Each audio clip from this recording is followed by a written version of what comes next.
नमस्कार, कैसे हैं आप सभी। आज हम बात करने वाले हैं वर्ल्ड हिस्ट्री का टॉप 30 क्वेश्चन जो आपको बहुत ही ज़्यादा एग्जाम में देखने को मिलते हैं।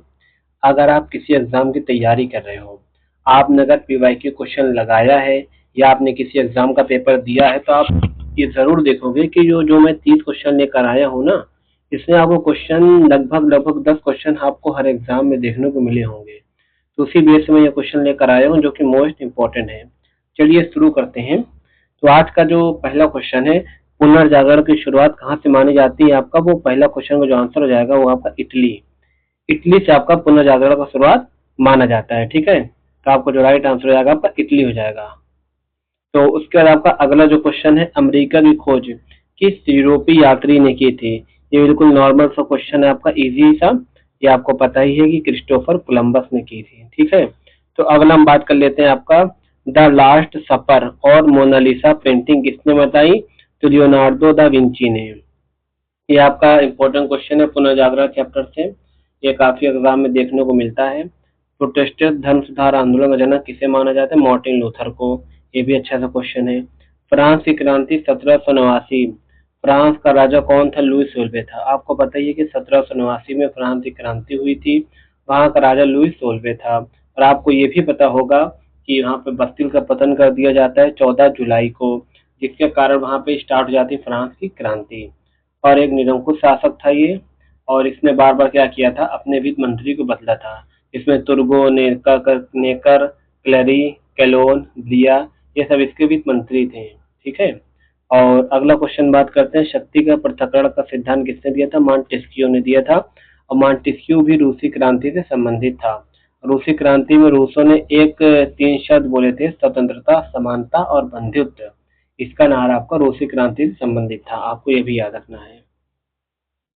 अगला चलते हैं, आपका 7 नंबर का क्वेश्चन है, अमेरिका को पूर्ण स्वतंत्रता कब मिलती है। तो इसका जो राइट आंसर हो जाएगा कि अमेरिका को पूर्ण स्वतंत्रता 4 जुलाई सन 1776 को मिलती है।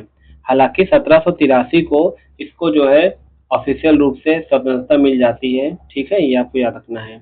आधुनिक रूस के निर्माता कौन है, Peter the great. Peter the great को आधुनिक रूस के निर्माता कहते हैं। हम बात करें रूस में क्रांति कब होती है, 1917 को होती है। इसमें बोल्शेविक नेता वर्दमन लेनिन ने मेन माने जाते हैं रूसी क्रांति के। और रूसी क्रांति में आपका 1905 में खूनी रविवार की घटना होती है। ठीक है, अब आगे बात करते हैं, जर्मनी का एकीकरण किसने किया था। तो आपका आटोआन बिस्मार्क ने आपका जर्मनी का एकीकरण किया था। ठीक है, औद्योगिक क्रांति सबसे पहले कहाँ हुई, इंग्लैंड में हुई। किस वस्त्र पे हुई पूछेगा, बता देना, सूती वस्त्र हुई थी। और इंग्लैंड में 1688 की एक क्रांति हुई थी जिसे रक्तहीन क्रांति बोलते हैं, ये भी आपको याद रखना है। रक्त और लोह की नीति किसने अपनाई थी, बिस्मार्क ने अपनाई थी। कम्युनिस्ट मैनिफेस्टो किसने लिखा, कार्ल मार्क्स ने। कार्ल मार्क्स ने आपका कम्युनिस्ट मैनिफेस्टो लिखा है, ये भी आपको याद रखना है। आगे बात करते हैं, दुनिया के मजदूरों दुनिया के मजदूरों एकजुट हो जाओ किसने नारा दिया था, कार्ल मार्क्स ने दिया था। ये पूंजीवाद के खिलाफ थे।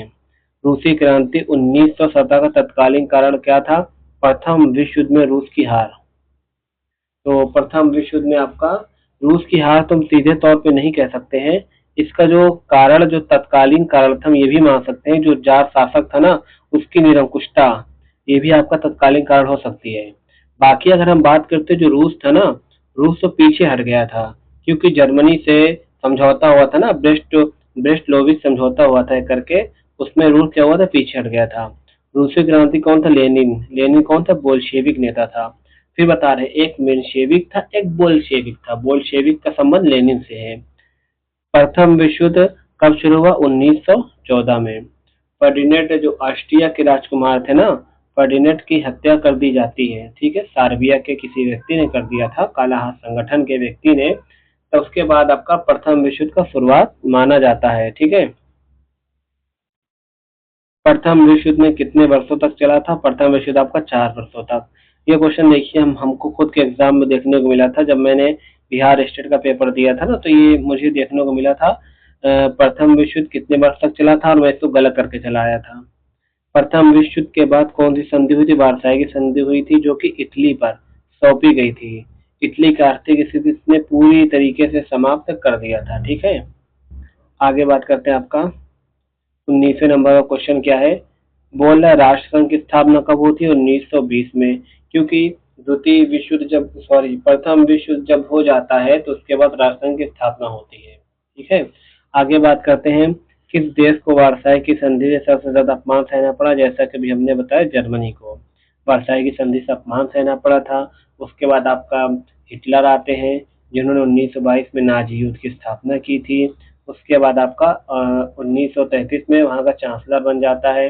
पोलैंड पर इसने क्या किया था? आक्रमण कर दिया था, जिससे क्या हुआ था 1939 में, 1 सितंबर 1939 में पोलैंड पर इसने आक्रमण किया था, जिससे द्वितीय विश्व युद्ध की शुरुआत होती है। ठीक है, अब बात करते हैं इटली में फांसीवाद को उदय मुसोलिनी ने की थी। ये भी क्या था? सेम हिटलर की तरह ये भी सेम था, सब कुछ इसकी हिटलर की तरह थी कि राज्य को सर्वोपरि मानना, एक व्यक्ति का शासन करना, ठीक है, राजतंत्र स्थापित करना।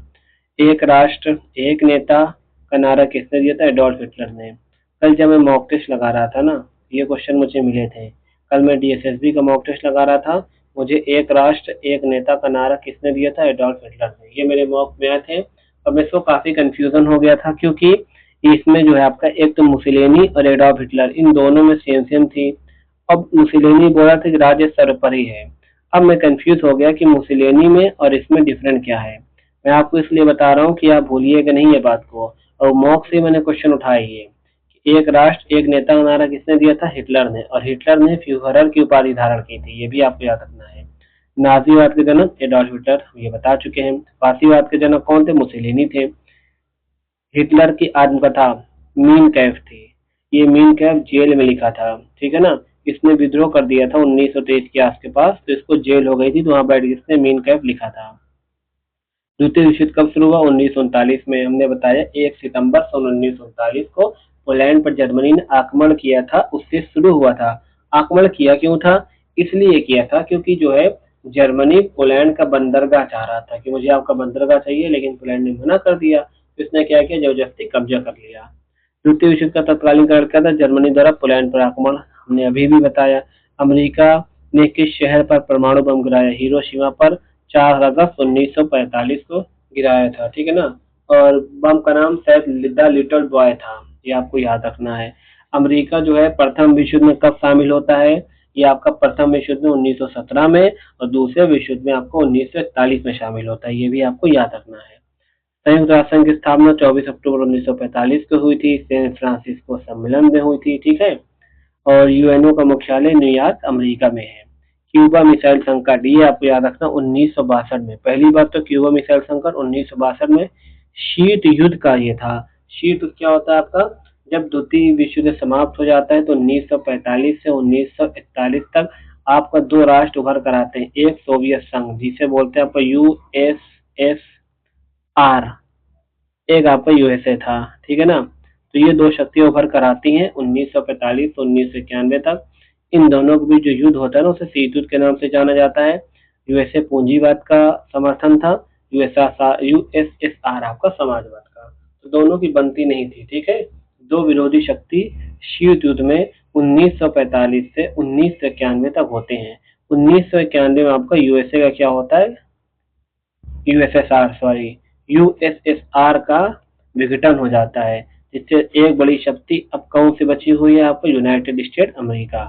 तो आज के लिए इतना ही। अगर आपको वीडियो पसंद आई हो तो हमारे चैनल को लाइक और सब्सक्राइब करना मत भूलिएगा। धन्यवाद।